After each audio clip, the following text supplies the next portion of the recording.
Salve, rebeldes! Aqui é o MK, falando diretamente da Comuna Imaginária do bairro Floresta, em Joinville, para apresentar o podcast Bloco A, Olhares Anarquistas sobre o Mundão.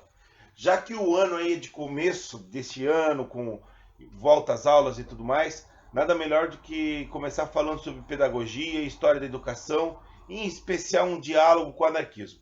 Por isso, nosso convidado de hoje é o professor da Educação Básica em São Francisco do Sul, o Douglas, que nos últimos meses de 2019 lançou um livro que trata justamente sobre a pedagogia racionalista de Francisco Ferrer e Guardia, que ali na virada do século XIX e começo do século XX na Espanha trouxe uma proposta pedagógica revolucionária e muito ligada ao anarquismo.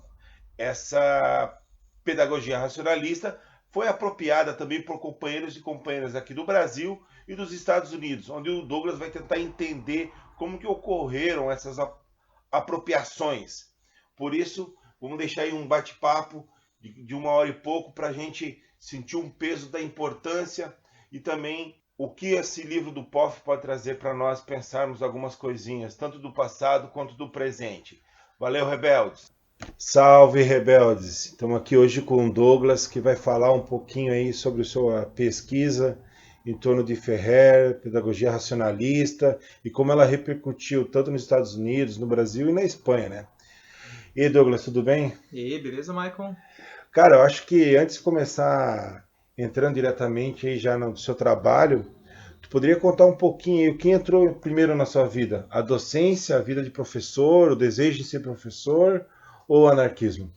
Bom, primeiro, na verdade, a docência, porque eu entrei num curso de licenciatura em História e no decorrer dos 4 anos do curso, inclusive por influência tua até certo ponto, comecei a ter acesso aos textos de autores anarquistas, etc. E a partir do anarquismo eu cheguei na educação anarquista. Mas a leitura que eu fazia da educação anarquista naquele momento era uma leitura um pouco romantizada, principalmente pautada só nos escritos dos próprios autores anarquistas sobre a educação, sejam eles pedagogos ou não, porque a gente tem uma quantidade bem grande de autores anarquistas que falam sobre educação, que é um tema bem importante para o pensamento anarquista, mas não necessariamente eles eram educadores no sentido um pouco mais profissional da palavra ou criaram experiências pedagógicas. Então, naquele momento da minha graduação, eu me limitei muito mais a conhecer esses textos clássicos dos autores anarquistas em educação. Depois da graduação, comecei a realmente atuar em sala de aula e daí justamente eu comecei a refletir de outra forma sobre aquelas questões, mas primeiro veio a docência, depois veio a questão do anarquismo, durante a graduação. Cara, a gente se conheceu também no curso, logo no começo, na recepção, os primeiros dias de aula aí, mas você também participou da vida acadêmica, não só como pesquisa, mas também do movimento estudantil ali do nosso saudoso Caleb, né, Centro Acadêmico Livro de História Arnaldo Verdi. E como que se dava assim o teu envolvimento com o movimento estudantil, essa aproximação com o anarquismo? Ela era uma coisa como um objeto de estudo? Era uma coisa que tinha uma identificação tua com ele? As gestões do centro acadêmico que eu participei sempre tinha a questão, indiretamente, o anarquismo através principalmente da discussão sobre a horizontalidade do próprio centro acadêmico, que naquele momento era uma questão muito cara assim, para os integrantes dele. Então, como a questão da horizontalidade nas decisões políticas, ela é, de certa forma, muito ligada ao anarquismo, indiretamente e às vezes diretamente, havia realmente integrantes do centro acadêmico que estudavam a questão do anarquismo, etc., as duas coisas acabavam estando envolvidas, né? Massa, Douglas. Cara, e agora é o seguinte, hoje você tem um trabalho de doutorado em torno do Ferrer, de como repercutiu as apropriações, né, do trabalho do Ferrer. E como que foi você chegar nesse tema, nesse conteúdo e como objeto de estudo, assim? Bom, o meu tema que eu entrei no doutorado não tinha nada a ver com isso. Era sobre escolas rurais em São Francisco do Sul. Só que meu orientador, naquele momento, o professor Norberto Labrida, ele deu uma certa liberdade para eu pesquisar o que eu tivesse interesse, assim, que visse importância. Na verdade, o que eu decidi antes não foi o anarquismo, foi trabalhar apropriações de pedagogias. Por quê? Como o meu mestrado mesmo eu fiz ao mesmo tempo que eu dava aula e tal, pode perguntar para qualquer pessoa que atuava na educação básica pública e ao mesmo tempo fazia um curso de pós-graduação stricto sensu, ou seja, mestrado e doutorado, isso te dá uma certa incomodação em relação a ver o distanciamento entre o que é produzido academicamente, os textos, e isso inclui também os textos teóricos da educação, e o cotidiano da sala de aula. E essa incomodação, para mim, pensar apropriações de pedagogia foi o que meio que resolveu esse embrulho, porque é justamente uma linha teórica que vai tentar entender o que as pessoas fazem com as políticas que se tenta impor a elas. A gente tem uma lógica um pouco assim, causa e efeito. Discutem-se nos diversos espaços uma política pública, democraticamente ou não, mas enfim, coloca-se uma política pública em vigor e acredita-se que os professores vão, como se fosse um manualzinho de instruções, pegar aquela política pública e vão executar como se fosse justamente um manual. Assim, eu vou fazer o que estão me mandando ali. E quando que perceber o cotidiano de uma sala de aula mostra que aquilo não acontece. Isso é tanto para, ao meu ver, de forma positiva quanto negativa. Vou dar um exemplo de como isso também pode ser negativo. Vamos pensar as políticas para a inclusão de conteúdos afro-indígena no currículo da educação básica. Se tu olhar a política em si, é quase impossível tu ver uma crítica nisso.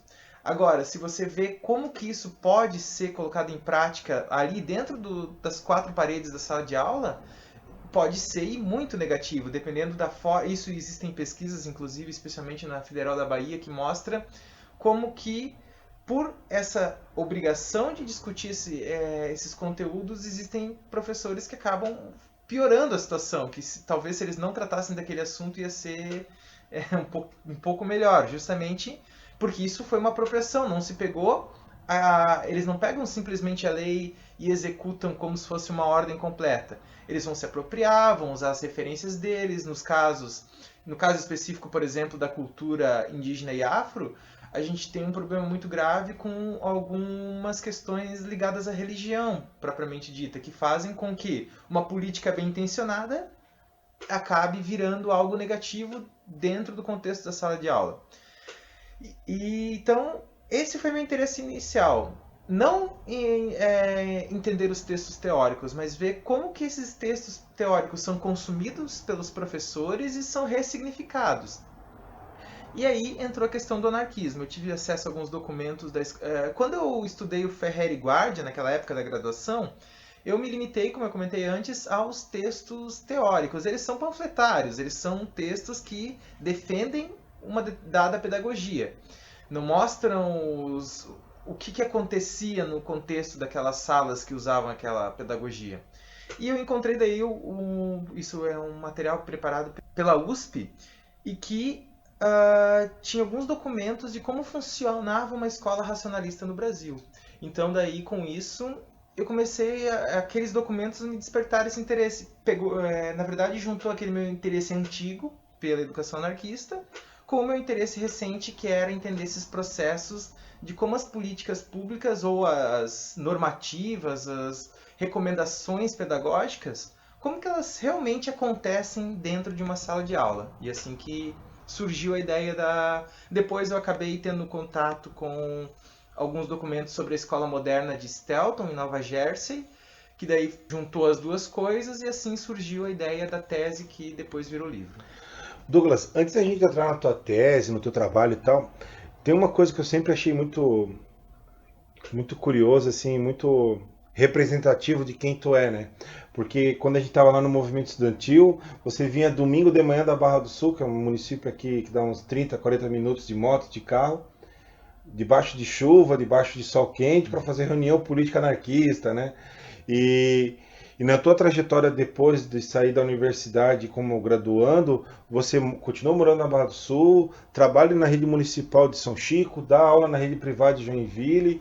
Cara, é uma rotina puxada, a gente sabe como a profissão nossa profissão é desvalorizada, a gente recebe ataques diretos, né?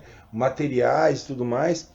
Cara, como essas condições de trabalho que você enfrenta, essas rotinas de deslocamentos e tal, contribuiu ou dificultou o teu processo de formação continuada? Bom, na verdade, esse deslocamento que eu faço para trabalhar nada mais é diferente do que um deslocamento que um professor de escola estadual aqui em Joinville faz talvez num dia só. Justamente esse sucateamento da educação faz os professores acabarem tendo que ter essa lógica de deslocamento bastante grande. Na verdade, eu acho que a principal contribuição nesse sentido é a possibilidade de conseguir ver contextos diferentes ao mesmo tempo. Isso é uma coisa bem bacana, assim. Pensando em São Francisco, por exemplo, é um público bem pertinho daqui, mas é um público das escolas públicas completamente diferente, assim. E isso, a minha visão, claro, né, que é bem limitada, considerando que eu não trabalho em todas as escolas do município, etc. Mas existe eu vejo que em São Francisco do Sul, por exemplo, existe uma falta de perspectiva maior ainda do que em Joinville por parte dos alunos em relação à própria educação. Por exemplo, a gente costuma fazer lá na rede municipal visitas a algumas instituições privadas aqui de Joinville. Só esse fato mostra para os alunos que o mundo continua depois do canal do linguado e que é possível, por exemplo, cursar uma graduação, inclusive em história ou essas áreas assim. Então, acho que o grande interesse, a grande questão é justamente ver poder comparar realidades diferentes, que é o que eu faço na tese, mas também é o que eu acabo fazendo no meu cotidiano de trabalho, né? Então, depois dessa apresentação, vamos ir para o bloco 2 para começar a falar especificamente do seu livro, né, que recebe o título Educação e Anarquismo em Movimento, Apropriações da Pedagogia Racionalista no Brasil e Estados Unidos, de 1913 a 1925. Esse livro a gente lançou ele em 2019, né, eu junto com o Douglas aí numa modesta iniciativa editorial que é Mente Arejado Publicações. E até agora tem lançado um livro por ano. A meta é manter esse objetivo. Mas Douglas, vamos entrar agora um pouquinho aí para apresentar quem é Ferrer, né? Falar um pouco da sua pedagogia também. Estou começando pelo básico, contextualizando esse sujeito no seu tempo, no seu espaço. Quem foi Francisco Ferrer? Bom, Francisco Ferrer, ele é um catalão, né? Que a família dele era bastante conservadora, monarquista, fervorosa e tal, e que ele acaba se envolvendo primeiramente com o movimento republicano. Ele participa lá daqueles fatos da chamada Primeira República Espanhola, que foi uma disputa bastante grande contra a monarquia, e ele também se envolve com a maçonaria, etc., e acaba se tornando um membro de diversos movimentos operários bastante alinhado ao anarquismo. E ele, justamente daí, ele tinha essa ligação maçônica. Hoje em dia a gente fala em maçonaria, já nos vem à cabeça um movimento extremamente conservador e de direita, mas naquele momento especificamente a maçonaria ela tinha uma grande parte de integrantes de movimentos operários, especialmente anarquistas, e Ferrer e Guardia ele começa a transitar por esses meios. Ele ficou um bom tempo exilado na França, onde ele teve contato com diversos anarquistas importantes. Então, ele conhece uma pessoa, ele dava aulas de francês, e quando essa pessoa morre, ela deixa uma pequena fortuna para ele. eles conversavam muito sobre questões... Ela era uma católica fervorosa e ele ateu, mas mesmo assim eles tinham uma amizade bastante grande e ela acaba deixando dinheiro para que ele colocasse em prática a ideia que era justamente criar uma escola pautada nos princípios que ele apresentava para ela, que é justamente a Escola Moderna de Barcelona. Contextualizando o que eram as escolas da região da Catalunha de modo geral nesse momento. Eram escolas de inspiração jesuítica, com a prática comum dos castigos físicos corporais, né? Tinha até de certa forma, um lema da educação jesuítica, que é a letra com sangue entra, que é justamente a agressão, ela tinha função pedagógica nessa lógica. Ô Douglas, acho que não tem um filme do Almodóvar que dá esse contexto escolar? O Má Educação? O Má Educação, sim, lá no começo, é verdade. Nem lembrava, na época que eu assisti também não tinha essa relação, mas é exatamente. A educação católica naquele momento, e é claro que isso vai continuar perpassando muitas décadas, até depois da abolição das agressões, mas e daí ele cria essa escola que vai ser primeiramente uma negação, uma tentativa de negar aspectos dessas escolas que existiam no momento. E nesse sentido ele vai defender alguns princípios, que é, primeiro, a educação científica, se livrar de qualquer tipo de misticismo, que daí inclui, de certa forma, um enfrentamento do uso dos textos religiosos, principalmente na educação. Nós tínhamos naquele momento uma educação não só lá, mas a gente pode falar a nível de Brasil também, muito pautada nos textos religiosos, que eram usados de forma pedagógica. Ele também propôs uma escola de coeducação, tanto social quanto de gênero, ou seja, muitos autores anarquistas defendiam uma escola apenas para o proletariado. O Ferrer não, ele defendeu uma escola que o proletariado agisse junto com os burgueses, para que daí assim eles acabassem ligando. Era uma questão bem assim, vinda do iluminismo mesmo, para que assim surgisse uma sociedade sem essas diferenciações sociais.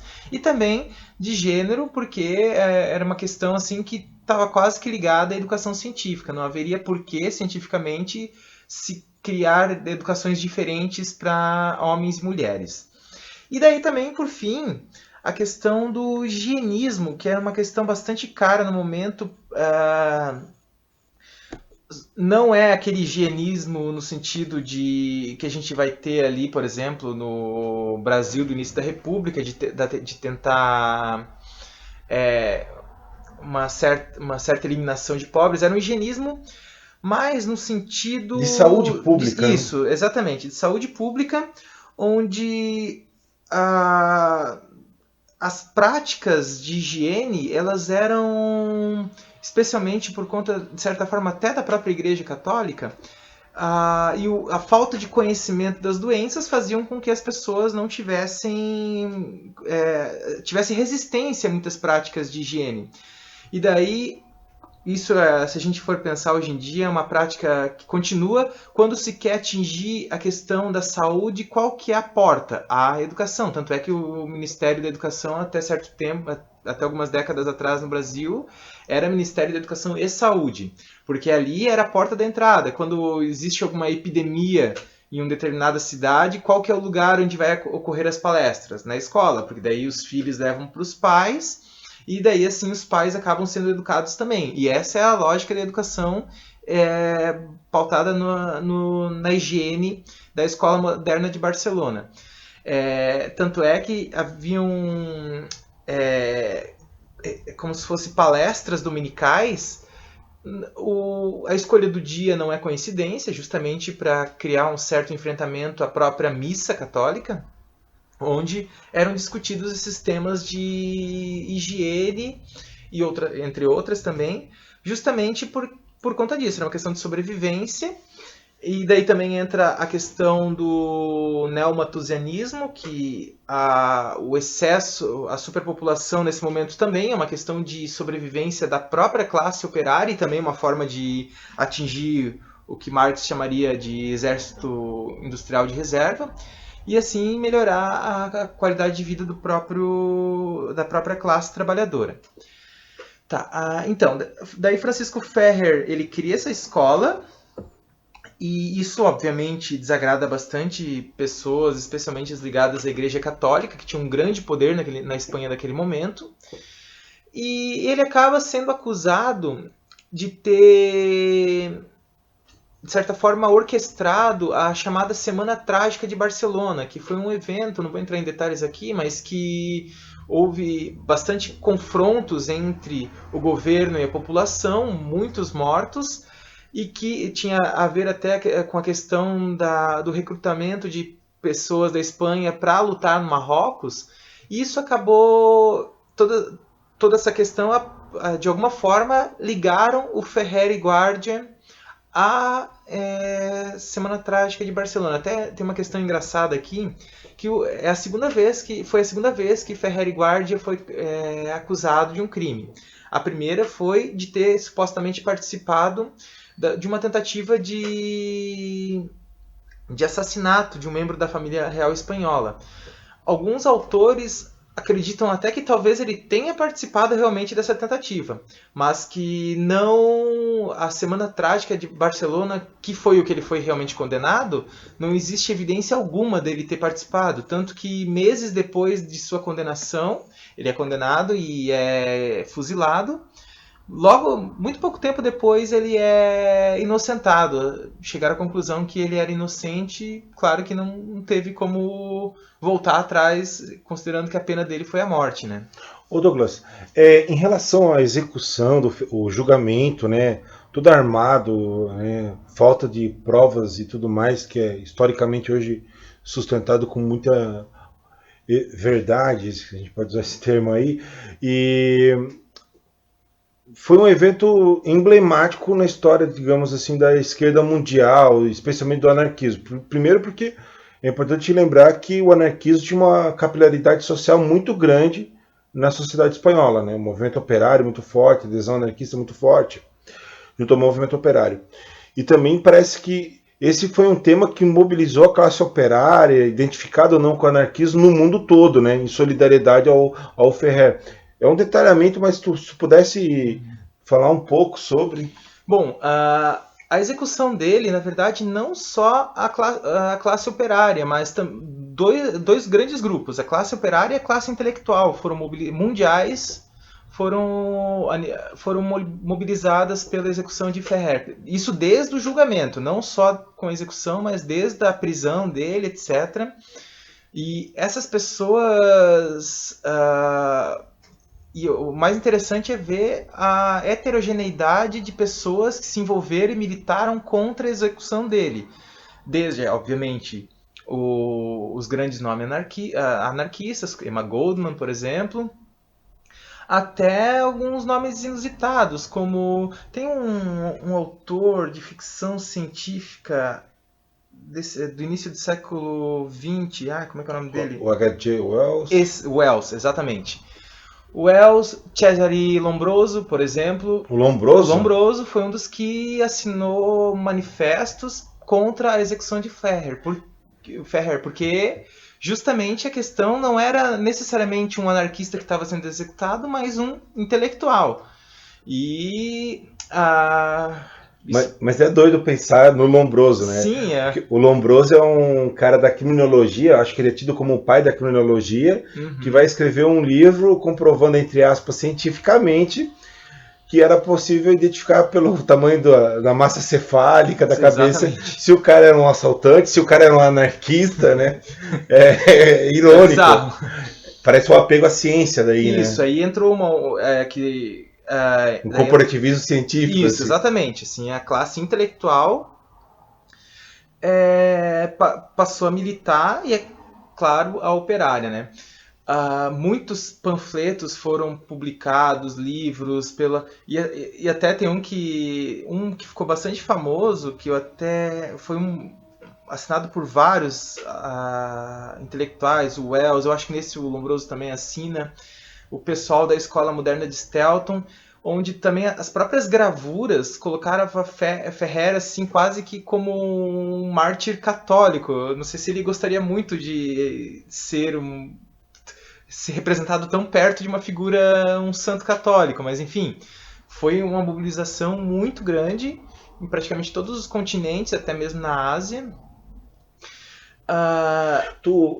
Só cortando, desculpa, Douglas, mas essa coisa como mártir católico, tem alguns estudos de arte, teatro e arte visual do contexto do Ferrer, que era meio comum essa relação. Tem até alguns estudos de dramaturgia anarquista da época, que tem um operário meio como um mártir, uma narrativa meio se apropriando, né, de elementos que lembram o cristianismo. E, inclusive, muitas canções operárias na língua inglesa, especialmente dos Estados Unidos, junto a IWW, tal, usam melodias de canções cristãs.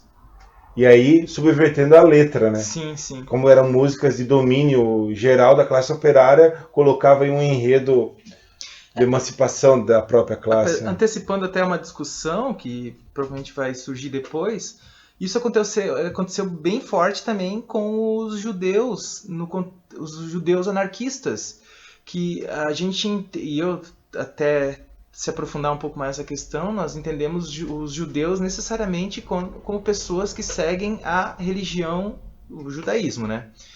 E no caso principalmente dos Estados Unidos, os judeus de lá, existem os judeus que seguem o judaísmo, mas isso não é uma regra. Existem os judeus ateus. Parece uma contradição, mas são judeus que o judaísmo se torna quase uma questão apenas cultural, de ancestralidade, onde justamente as canções judaicas, as piadas, etc., são convertidas em temas de luta política da classe operária. Acontece uma coisa bem parecida lá, mas daí com o judaísmo. Ô Douglas, tu já citou um pouco do iluminismo, tu já citou algumas coisas aí, mas quais são os fundamentos que o Ferrer usa para pensar a pedagogia dele? Bom, o primeiro fundamento, e que é um desdobramento do iluminismo, é o positivismo. Quando a gente fala que Ferrer, bem como vários outros pensadores da esquerda, estão orientadas pelo positivismo, a galera já acha estranho.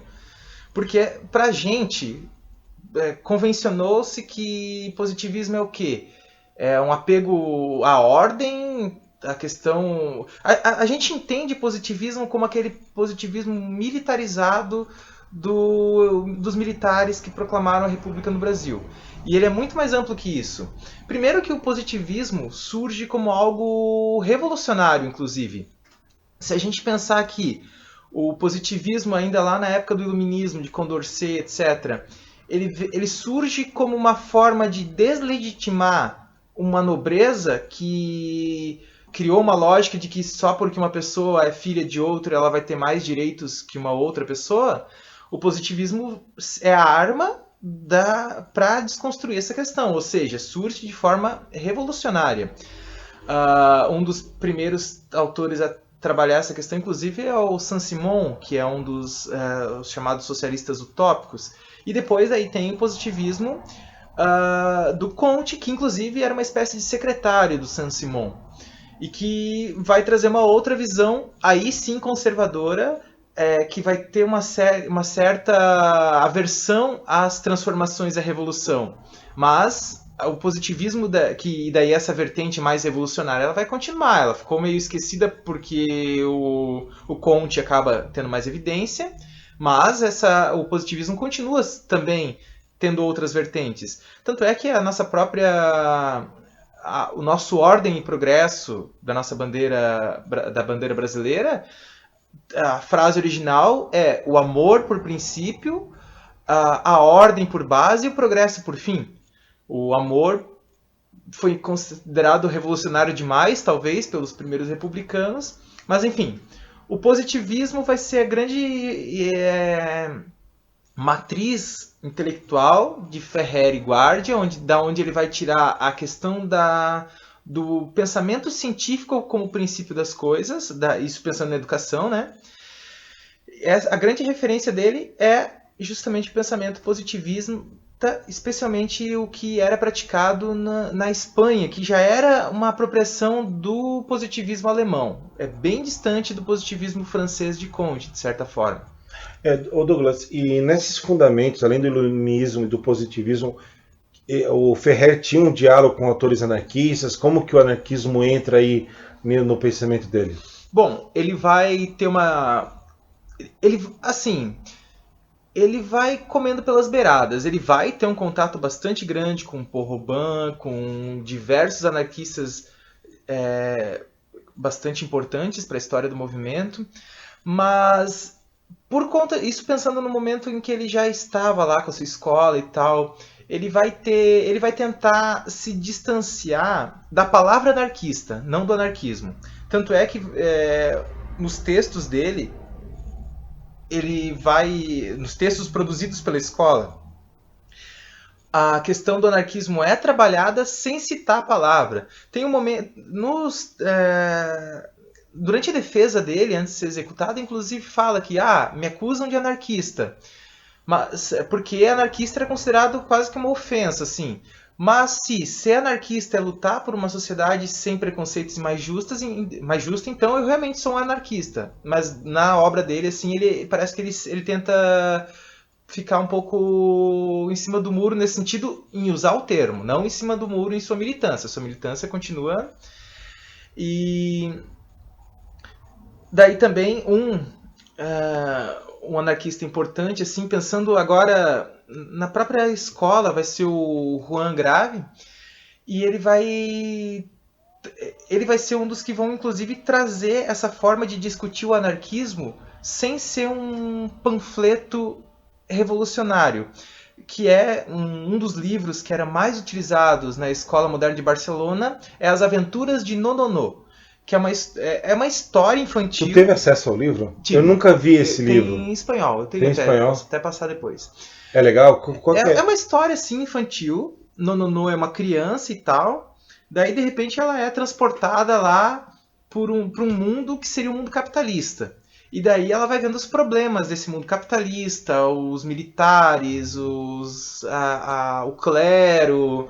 E depois ele conhece o mundo de autonomia, que seria um mundo dentro do ideal anarquista de sociedade, mas sem usar o termo. Assim. Então, a grande questão é essa. O anarquismo está presente, mas não é ele fica um pouco velado. Justamente porque a gente está pensando numa escola no coração ali da Catalunha, onde a repressão do estatal não cessou, ela continua ali batendo as portas, e que é bem óbvio que se ele tivesse colocado lá como escola anarquista de Barcelona, não ia durar muito tempo, porque a repressão ia cair em cima. Então, a relação com o Ferrer foi uma estratégia mesmo de sobrevivência. E sobre essa experiência da escola em Barcelona, você chegou a dar uma olhada nos documentos? Tem alguns elementos para nos dizer quanto tempo durou, como que... Bom, ela durou 6 anos, o que é bastante para uma experiência desse tipo, né? Ainda mais com todas as questões que estavam acontecendo naquele momento. A gente está vendo um contexto de realmente organização do movimento operário naquela região. E, assim, a grande questão, eu tive acesso ao chamado Boletim da Escola Moderna, que é como se fosse uma experiência, é uma revista pedagógica que tinha alguns textos teóricos e também tinha alguns relatos do cotidiano, inclusive alguns trabalhos das crianças. E uma coisa que me chama muita atenção especialmente no caso, é que todas as escolas modernas, em outros lugares também, vão ter essa prática de produzir esse material. O que me chama bastante atenção é que eles não tinham medo de expor os erros da escola. Erros, entre aspas, assim, aquilo que naquele momento não era o que... Por exemplo, numa das primeiras edições, eles dizem que eles fazem um texto afirmando que expulsaram o aluno por causa de comportamento, que não foi uma atitude que eles desejariam ter feito, mas que não havia outra forma senão aquela única criança ia colocar toda a experiência talvez abaixo. Esse tipo de coisa é o que me interessa na educação, ver esses pormenores, a chamada, o que depois hoje, na verdade, é bastante conhecido como a caixa preta da escola. Aquilo que acontece no interior dela realmente, não o que está nos documentários, não o que está nos textos teóricos ou nos relatórios. E daí... Isso é uma noção de uma educação como uma questão coletiva e pública, né? Sim. Muito grande, porque a partir do momento que você expõe, olha, estamos expulsando, isso não é o nosso... É um método punitivista, não é um método anarquista e a gente está pisando na bola, né? Parece que vamos escancarar as janelas aqui para ver o que as pessoas têm para trazer e como que chegou a ter acesso nesses documentos, como, por exemplo, o movimento anarquista, porque se fosse hoje, né, ia ter um escracho, ia ter uma série de twitters denunciando e tal. E como que era interpretado naquele contexto? Bom, esses textos, especificamente, eles não tinham, assim... Para ser bem sincero, eu tenho uma impressão de que essa parte não era muito de interesse do movimento anarquista. Essa parte que eu tenho interesse, que é a prática mesmo, não era isso que era enfatizado, não era isso que era esperado, isso não importava tanto, até porque os alunos, considerando que o movimento operário ele poderia ter toda aquela experiência da militância operária, mas faltava essa questão pedagógica, eles não tinham talvez tanta noção da gravidade das coisas. E o que seria bom e o que seria ruim nesse aspecto, claro que a gente está falando aqui do início do século XX e tal, que se eles expulsaram numa escola regular, talvez teriam sido dezenas expulsos. Mas não só a expulsão, para não ficar só nisso, por exemplo, as notas dos alunos, inclusive comentários, fulana de tal, nota tal porque conversa demais, fulana... outro não sei o que lá, se distrai muito durante as aulas. E isso também saía nessas revistas, que era pública, domínio público, qualquer pessoa podia ver. A grande questão que eu vejo, assim, o movimento anarquista, grosso modo, ele se preocupou com a educação num aspecto político, e é importante, mas poucas vezes se debruçaram na questão pedagógica. Um exemplo, eu comentei agora do Juan Grave e o livro As Aventuras de Nonunô. Esse era um livro que era, pelos relatos, assim, era o preferido das crianças. Todo mundo era quase que obrigatória a leitura dele, e era uma leitura adequada à criança. Agora, se você pega boa parte dos livros da Escola Moderna de Barcelona, a questão de tu pensar que é um livro didático era horrível para uma criança, aqueles livros. Por quê? Quem escrevia não eram pessoas que tinham tanta noção assim da questão de como funciona o aprendizado infantil, como é a questão qual é o vocabulário adequado para cada faixa etária. Então daí tu tinha lá livros com um vocabulário totalmente inadequado para uma criança. A intenção era boa, mas faltou justamente esse conhecimento específico da criança, que em grande parte das experiências anarquistas em educação acabou fazendo falta. Mas isso era uma coisa específica do anarquismo, ou era uma coisa meio geral quando pensa educação, práticas pedagógicas no contexto de virada do 19 para o século 20? Tá, daí a gente tem que voltar numa grande questão. Quem que eram as professoras, na sua grande maioria mulher, mas professores e professoras nas escolas desse momento? As chamadas normalistas. Faziam o curso normal, onde lá era ensinado... Que é o equivalente ao magistério. Isso. Onde lá eram ensinadas as mais avançadas ciências da educação, e dali que vinham os professores. No caso da Escola Moderna de Barcelona, havia justamente uma normalista que mais ou menos pensou a questão pedagógica de modo geral, assim. As experiências anarquistas geralmente não tinham uma pessoa ou uma quantidade significativa de pessoas com experiência na parte da educação. Talvez 2 exceções que eu cito justamente são as que eu trabalhei no meu livro, que é a Escola Moderna de São Paulo, que tinha uma normalista envolvida, e principalmente a Escola Moderna de Stelton. Talvez depois a gente vai falar um pouquinho mais dela, mas a Escola Moderna de Stelton a gente já está em uma outra onda pedagógica, que é a Escola Nova. Ali, na Escola Moderna de Barcelona, a grande prática, o modelo pedagógico, agora tentando separar, não que dê para separar, mas tentando separar um pouco o político do pedagógico. A estrutura pedagógica da Escola Moderna de Barcelona é a pedagogia moderna, que, quando eu falo isso, às vezes as pessoas ficam um pouco chocadas, mas que é o que hoje a gente chama de educação tradicional. O modelo pedagógico da Escola Moderna de Barcelona é o que ficou conhecido como educação tradicional, que é a educação pautada nos sentidos, e que também foi muito forte no Brasil até pelo menos a década de 30. E daí a gente entra numa outra questão. Educação tradicional. Toda prática pedagógica é uma tradição. Vem de alguém, e justamente quando a gente usa o termo educação tradicional, a gente está usando um termo datado historicamente, que é um termo usado por Fernando de Azevedo, um importante intelectual da educação brasileira, e que também ele foi o redator e primeiro signatário do Manifesto dos Pioneiros da Escola Nova. O que significa isso? Ele criou o conceito contemporâneo de educação tradicional. E, trocando em miúdos, o que é uma educação tradicional? É o que não é educação nova, o escola-novismo. E a pedagogia moderna, que é o que era aplicado na Escola Moderna de Barcelona, é essa educação. Agora, claro que isso... O grande problema é que ele colocou no mesmo balaio a pedagogia moderna. Por exemplo, a gente falava...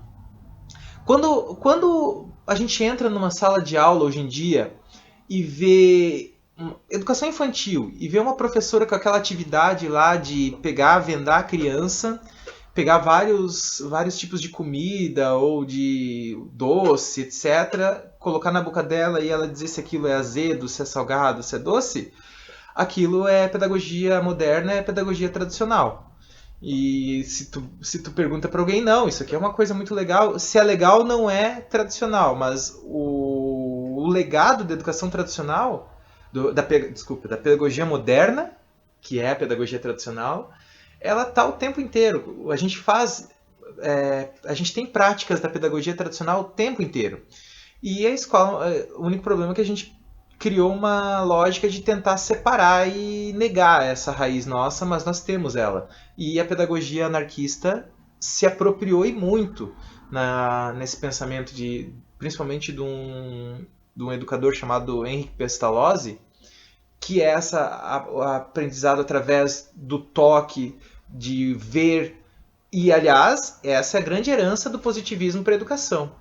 Pensar uma educação não através da abstração, escrever vaca e eu imaginar uma vaca. Eu pegar a criança e levar ali fora e mostrar uma vaca. Isso aí é positivismo na educação, que é a pedagogia tradicional. Ô Douglas, tu falou aí sobre a questão que a pedagogia do Ferrer vai passar muito pelo ver, pelo tocar. Eu acho que dá pra fazer uma relação aí com o filme A Língua das Mariposas, né? Sim. O filme A Língua das Mariposas, só para situar sem cometer o equívoco aqui de contar o final, é um filme que se passa numa pequena vila na Espanha, no contexto de crescimento do fascismo e da resistência antifascista também, ali entre os anos de 36 e 39, onde tem um professor que chega na cidade, vai lecionar, e ele tem muito essa iniciativa, né, de trabalhar o toque, o ver, né, que é o filme A Língua das Mariposas, que é baseado num conto muito bonito também. Falando nisso, Na Língua das Mariposas, né, esse é um filme clássico já de qualquer curso de licenciatura, né? E é um filme que vai ter muito de Ferrer também. Como que você vê esse filme? De que maneira a gente pode dialogar aqui com o Ferrer? Não, e esse muito é muito mesmo, assim, porque quando o Ferrer morre, brotam... Ele morre em 1909. Se achavam que a morte dele ia acabar com o movimento da escola moderna, que eu chamo de movimento escola modernista na Espanha, na verdade, além de expandir por toda a Espanha, vai expandir por todo o mundo. Talvez isso nem teria acontecido se ele não tivesse sido executado da forma que foi. E justamente o pensamento dele em educação é aquele que vai ser usado pelos revolucionários da Revolução Espanhola. E justamente ali o professor desse contexto, ele faz parte desse movimento e é totalmente inspirado em Ferrer. E justamente aquilo, ele levava os alunos lá para conhecer, etc., que é justamente essa pedagogia racionalista. Que essa questão que tu fala, que os cursos trabalham esse filme, mas é bem possível muitos trabalharem e não mencionar justamente esse contexto e essa relação com Ferrer. Eu até já comentei isso contigo, eu tenho uma história engraçada sobre isso, ou triste. Quando eu estava fazendo uma matéria no mestrado de educação, foi trabalhado o filme Língua das Mariposas. Eu automaticamente me demonstrei a pessoa mais animada do mundo, né? Peguei o filme, peguei a pasta de textos que tinha que acompanhar para ler e discutir o filme. Era basicamente textos do Marx e do Engels sobre educação, né?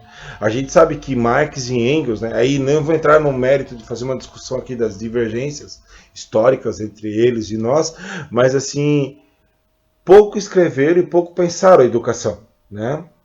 E todo marxista sério fala isso, né? A gente tem outros autores marxistas que problematizaram, pensaram e tal, mas os dois em si.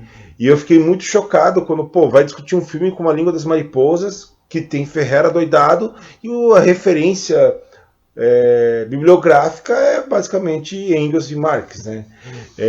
Me causou uma estranheza. Aí eu fiquei pensando, aí como leigo mesmo, que eu não continuei no mestrado, né? Como que a universidade, né? Antes de a gente entrar aí nas experiências do Brasil e dos Estados Unidos, da pedagogia racionalista, como que as universidades olham para a sua própria história da educação Ferrer? Bom, eu vou até só fazer um parênteses introdutório aqui. Vamos pensar o seguinte. Agora saindo um pouco do Ferrer e pensando a educação de modo geral. Qual que é, ao meu ver, a maior herança dos anarquistas para a educação? É a educação integral.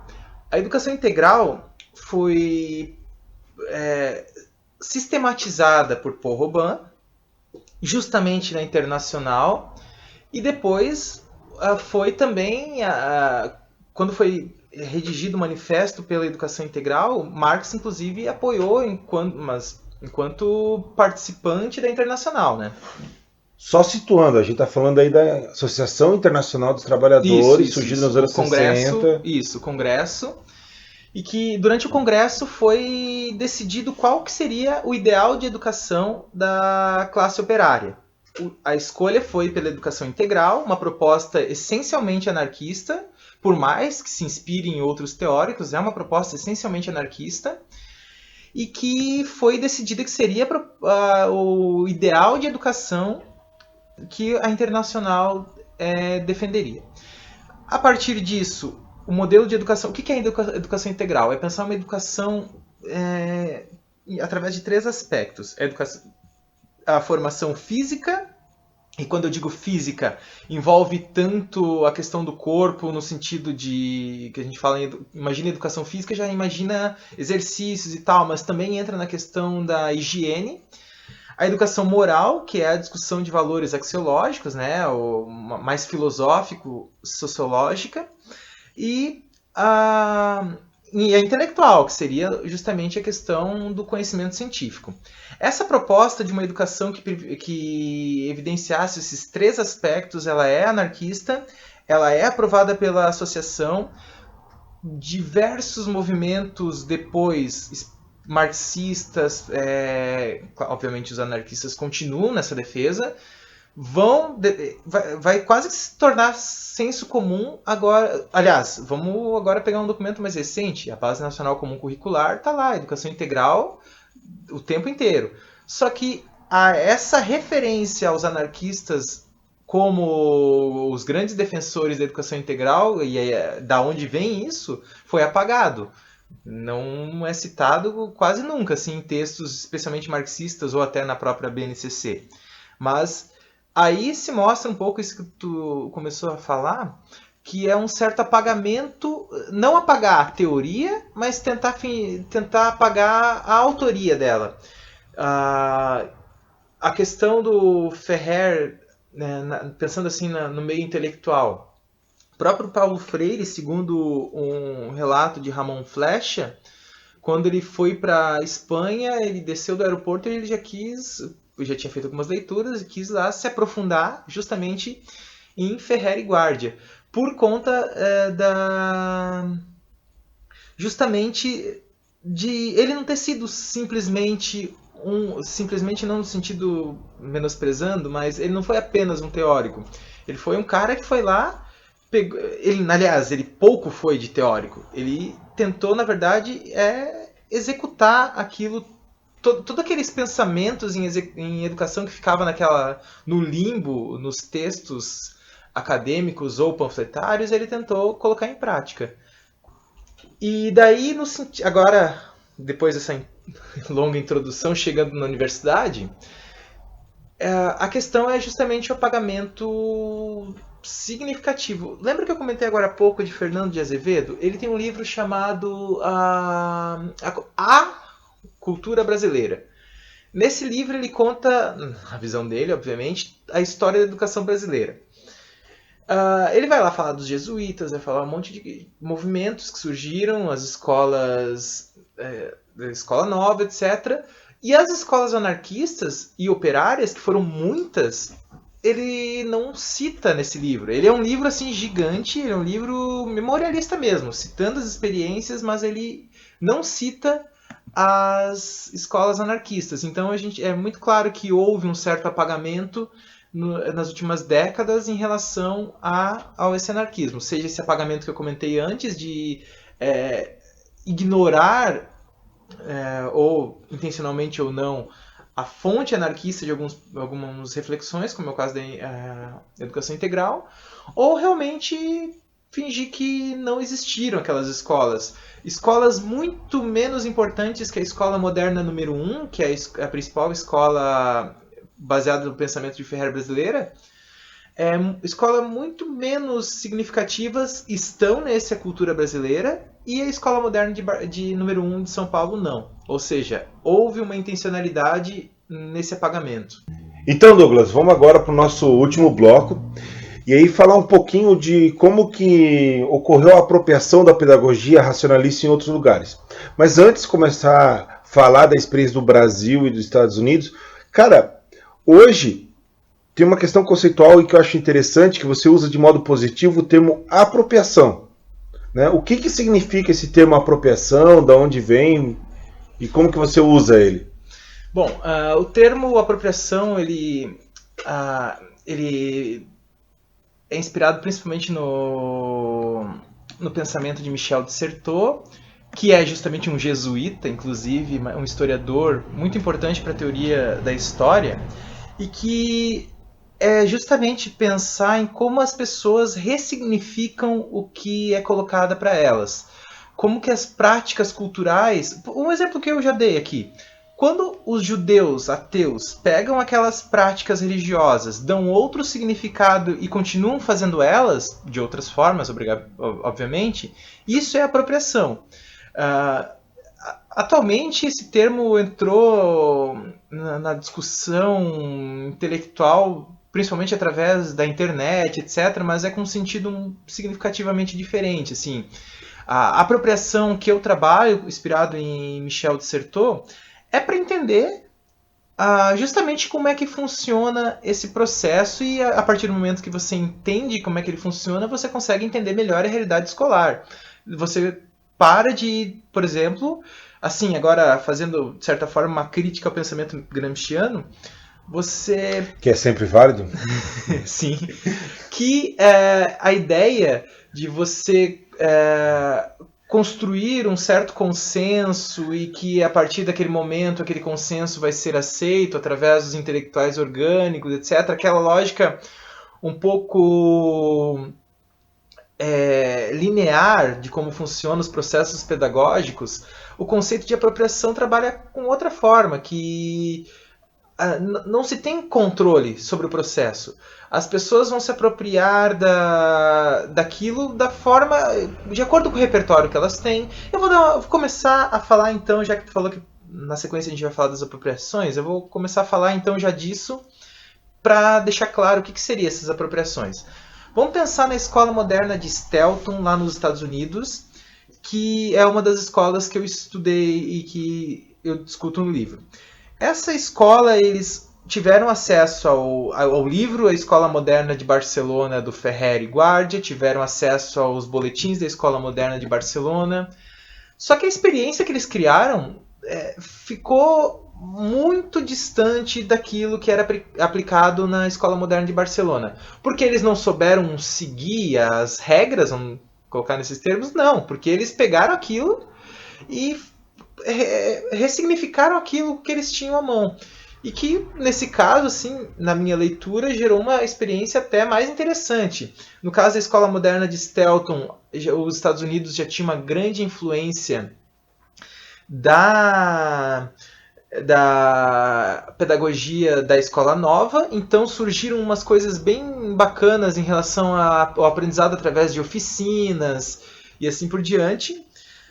Ao mesmo tempo, a principal envolvida na experiência moderna, da escola moderna de Stelton, que era chamada de Tia Firm, Elizabeth Firm, ela tinha uma formação católica bastante forte, e isso também ela apropriou-se do pensamento de Ferrer, que era um ateu convicto, com suas referências cristãs católicas, e tudo isso gerou uma experiência totalmente diferente em relação a... Por exemplo, também, justamente, a prática do teatro não era uma prática da escola moderna, mas era uma prática da escola nova, e ela pegou e usou aquilo ali, ressignificou a experiência da escola moderna, usando referências teóricas da educação, da chamada educação nova.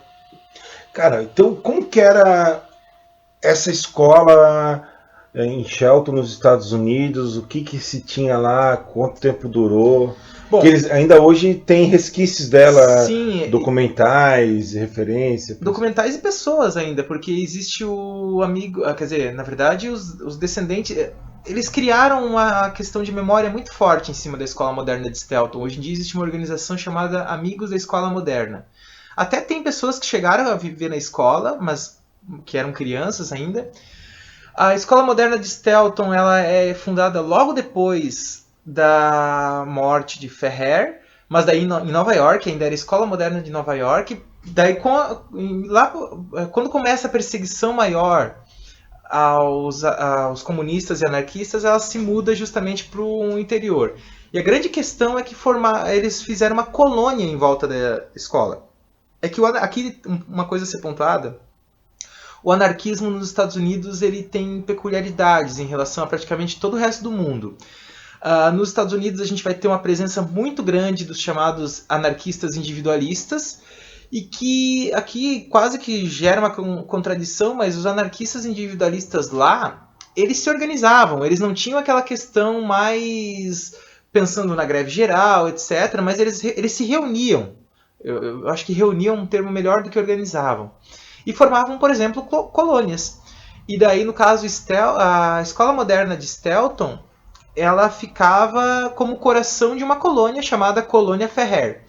E daí, tudo era discutido na escola, os moradores no entorno... O epicentro comunitário era a escola. Exatamente, né? Isso mesmo. E daí, justamente, era assim que a grande questão é ser uma espécie de colônia. Ela vai durar, eu não lembro exatamente o ano de fechamento, mas ela vai sofrer bastante, especialmente com a Revolução Russa, por dois motivos.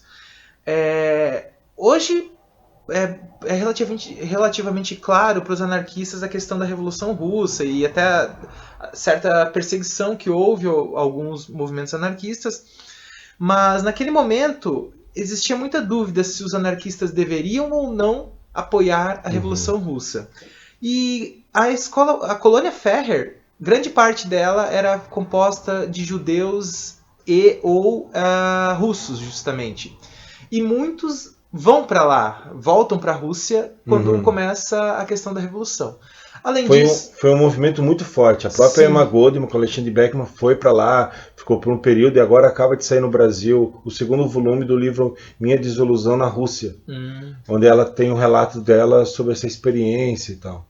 A Emma Goldman, ela vai inclusive participar dessa experiência da escola moderna de Stelton, tanto em Nova York como em Stelton. Ela participava não internamente, assim, mas ela ajudou muito no processo de arrecadação de que antes da escola surgiu o chamado Centro Ferrer, que em Nova York, que era como se fosse um espaço cultural que não só atraía anarquistas, atraía artistas de tudo quanto é lugar.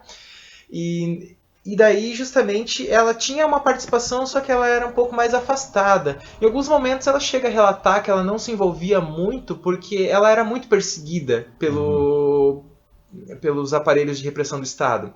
E daí, se ela se envolvesse, isso colocaria em risco a própria vida da própria escola. Em relação a essa, só um dado de curiosidade em relação à repressão, assim, tem um filme do Leonardo DiCaprio, que ele faz o Hoover, que é o cara lá que meio que cria o FBI e tal, e a CIA, essa porra toda. E tem uma cena que é ele perseguindo a Emma Goldman, e que ele fala que a prisão da Emma Goldman vai ser importante para conseguir recurso no Senado para criar a melhor estrutura dessa agência secreta de perseguição e repressão, né? Então só para ver o grau de importância que a imagem dela tinha, né?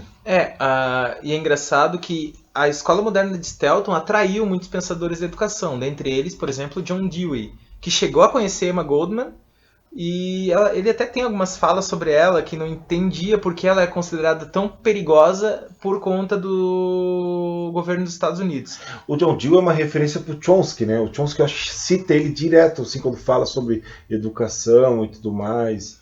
O Dewey, ele vai fazer parte daquilo que fica meio que num conceito nebuloso de progressivismo na educação dos Estados Unidos, que vai ter... eu digo nebuloso porque não é... ele vai abraçar muitos movimentos diferentes. E ali a questão da Emma Goldman, quando eu disse anteriormente que o que eu queria estudar não eram os textos necessariamente panfletários, mas o que acontecia, inclusive os próprios alunos, nos relatos de fontes orais que eu tive acesso, os alunos chamavam a Emma Goldman de a Dama Vermelha, porque quando ela começava a discursar, ela começava a ficar com a pele mesmo vermelha, assim, de falar alto e tal, e quase todos eles tinham medo dela, inclusive. Eu acho que eu achei isso, a questão do medo dela teve uns 3 ou 4 relatos, assim. Então, daí, só voltando ali a questão, com a Revolução Russa, nos Estados Unidos surge o chamado Red Scare, que é o medo vermelho, que aí sim acirrou a perseguição a qualquer movimento, seja socialista estatal ou anarquista, por conta desse medo da Revolução Russa. E daí depois... justamente isso vai atingir bastante a colônia, que foi se definhando assim. Não teve um fato que, diferente das outras escolas modernas, foi o fuzilamento de Ferrer e um atentado à bomba no Brasil, ela não acabou de forma assim abrupta. Ela foi definhando com o tempo assim e acabou. E uma questão que eu acho interessante, se a gente pensar a questão pedagógica da escola moderna de Stelton, é que nos relatos que eu encontrei, nem todos os alunos gostavam daquele modelo de educação com certa liberdade. Alguns reclamavam e preferiam justamente aquele modelo um pouco mais restritivo das escolas públicas dos Estados Unidos. Isso é uma questão bem interessante para a gente pensar. Douglas, vamos falar um pouco agora de como que foi essa apropriação no Brasil. né? Tu aborda num capítulo, acho que o segundo capítulo do teu livro, tu traz isso, né? Mas como que rola essa apropriação no Brasil, né? Se concentra em São Paulo, Rio de Janeiro, como que dá aí e como que a militância anarquista e operária faz a escola moderna no Brasil? Bom, no caso do Brasil, a grande questão, o grande centro dessa discussão vai ser São Paulo. Não que não tenha ocorrido em outros estados, mas o estado de São Paulo vai ser justamente porque também talvez seja o estado onde mais se concentrou o movimento operário anarquista, vai ser onde as coisas vão ganhar uma proporção maior. Logo após, aliás, especialmente através do periódico A Lanterna, o periódico anarquista, eles vão se posicionar bastante de forma firme em relação à defesa do Ferrer, seja antes... Ele era mais anticlerical, A Lanterna, sim, não? Sim. Que o movimento anticlerical e o movimento anarquista eles vão também se aproximar, assim como os chamados livres pensadores. E que daí... logo depois do fuzilamento dele, foi feito diversas manifestações, especialmente no aniversário da morte dele. E nessas manifestações criou-se um comitê para criar essa escola moderna no Brasil, para uma experiência de escola inspirada na Escola Moderna de Barcelona, que entendia-se que a melhor forma de homenagear a Ferrer seria justamente continuar o trabalho dele. E daí, não vou dar muitos detalhes, mas esse comitê acaba conseguindo criar justamente essa escola através principalmente de recursos dos próprios operários e das chamadas listas de subscrição, e colocam o João Penteado, que ele era um autodidata, tal como o Ferrer. Ferrer não era normalista, como eu comentei antes, e o João Penteado também não, eles eram autodidatas, liam sobre educação e tal. E ele era espírita também, e colocaram ele como diretor e professor também, acabava exercendo as duas funções da Escola Moderna de São Paulo. No Brasil, na época, educação pública gratuita e para todos não era uma coisa existente, né? Depende. Pública, gratuita e pensando naquele contexto de qualidade existia, para poucos. A grande questão era a democratização. A gente tem os chamados grupos escolares, inclusive em Joinville aqui tem vários. Os grupos escolares eles eram... tem alguns autores, como Rosa de Fátima, que chamam que era a vitrine da República. Eram escolas extremamente equipadas, tinha consultório odontológico, tinha tudo que uma escola naquele momento poderia ter, era pública, só que ela era limitada aos grandes centros e a um número X de alunos, porque era a vitrine da República. E provavelmente aos alunos mais ricos. Sim, né? Sim, era concentrado ali, apesar de era pública de qualidade, mas não era para todos. A grande maioria dos alunos ficava nas chamadas escolas isoladas e reunidas, que era outra realidade. E é esse o contexto também de São Paulo. Inclusive, em alguns textos, quando eles estão fundando a Escola Moderna número 1, eles até comentam, a gente não tem como concorrer em imponência em relação às escolas do Estado. Mas quando ele fala de escolas do Estado, é esses grupos escolares. Não é que toda escola estatal naquele momento era assim. A grande maioria não era. E daí, justamente, nesse contexto, eram escolas que usavam da chamada pedagogia moderna, que eu comentei antes, e a Escola Moderna número 1 também vai nesse princípio, diferente da Escola Moderna de Stelton, que usa essa questão do aprender através de oficinas, etc., que é o aprender fazendo, no caso do Brasil, e da Escola Moderna de Barcelona, é o aprender através dos sentidos. No caso aqui, ele tentou colocar em prática... Se a gente for fazer um paralelo entre as duas, a Escola Moderna de Stelton e a de São Paulo, número 1, a de São Paulo se aproxima muito mais ao que era feito na Escola Moderna de Barcelona. João Penteado, ele vai ter além dos anarquistas clássicos, como Bakunin, Proudhon, ele vai ter também bastante influência de Tolstói. Aliás, poucos sabem, mas Tolstói também tem uma extensa produção em relação à educação antes de ele começar a discutir o anarquismo. Ele teve lá que ele era um conde, né, na Rússia, onde nas terras dele, ele montou uma experiência pedagógica para os filhos das pessoas que trabalhavam nas terras dele, e justamente criou uma escola que hoje em dia, se a gente relê Tolstói e o que ele fez, é muito atual, assim, é bem bacana, e o João Penteado leu esse Tolstói. Yasnaya Poliana é o nome da escola. E essa escola moderna número 1, a ideia era foram construídas mais duas, número 2 e número 3. A ideia é justamente criar um modelo de educação anarquista para atender as demandas da classe operária no Brasil. Ele conseguiu colocar em prática, de certa forma, a coeducação, apesar de que ainda assim tinha algumas diferenciações de currículo entre meninos e meninas. A questão da higiene da infância, a questão da educação científica, livre de dogmas cristãos. E uma outra coisa, se a Escola Moderna de Barcelona, através dos documentos, eu percebi essas questões do cotidiano, a questão da disciplina, que não era tão simples quanto os textos do Ferrer dão a entender, na Escola Moderna de São Paulo eu também consegui ver essas questões. Por exemplo, comparando os documentos que eu tive acesso, eu percebi que havia um índice de reprovação bastante grande. Não maior do que o que era na época, na verdade.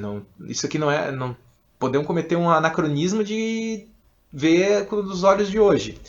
Mas isso também desmonta um olhar um pouco mais romantizado da coisa. Eles tinham que lidar com aquilo que eles tinham. Tanto é que, uma coisa bem interessante, eu cheguei a visitar o acervo da USP, o acervo João Penteado.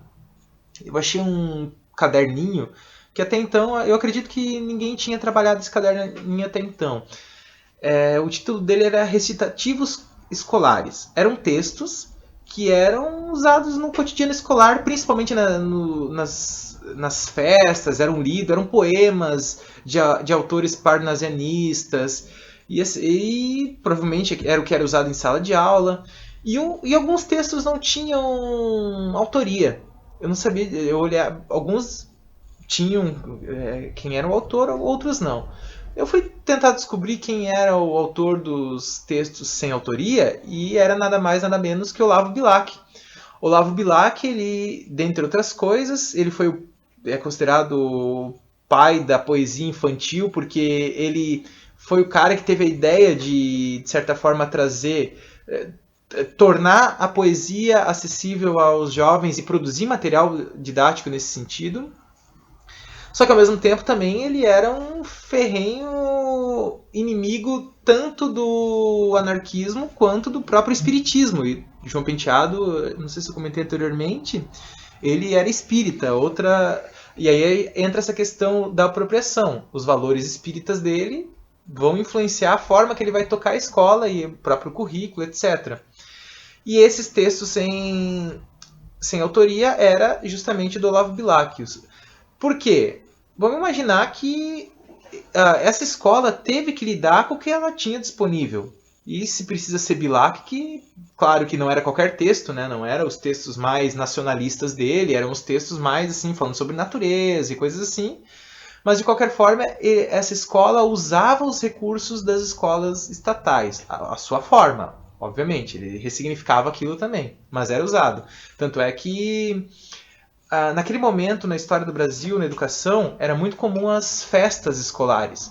Uma festa escolar padrão no Brasil ia ter o hasteamento à bandeira, ia ter a homenagem aos ritos cívicos, não muito diferente do que a gente vê hoje.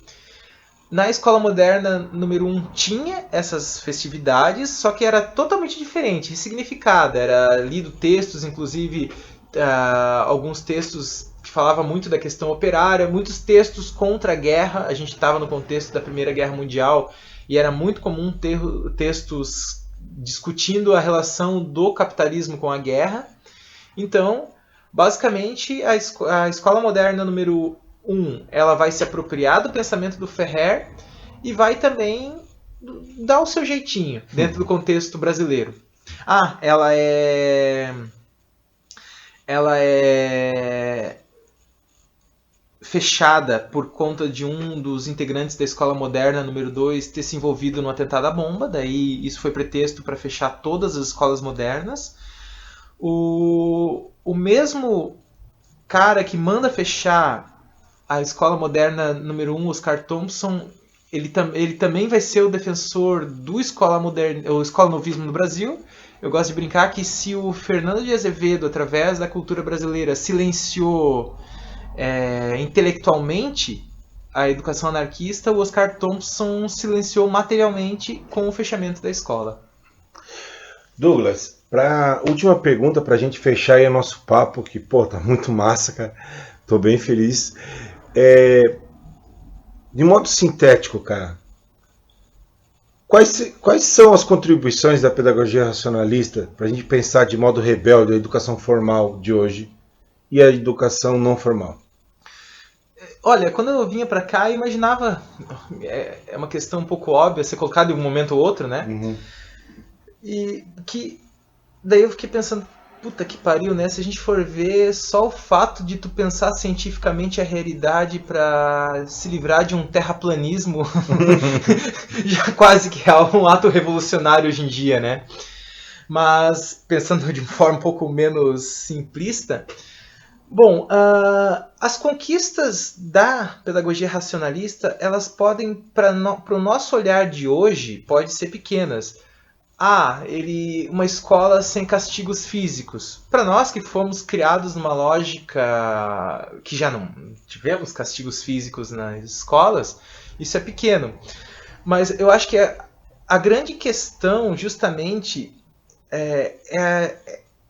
o que eu acho que é importante do Ferrer é acho que é um pouco simplista esse termo, mas esse jogo de cintura dele para lidar com o que está dado e o que a gente quer.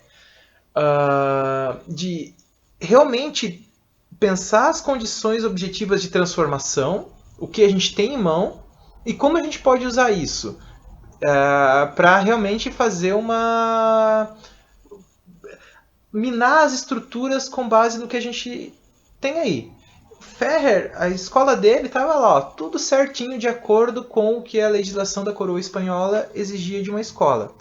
Agora, a partir do momento que ele conseguia jogar esse jogo, o que acontecia naquela escola eram outros 500. Ele conseguia jogar com as regras embaixo do braço e mesmo assim transgredir elas ao mesmo tempo.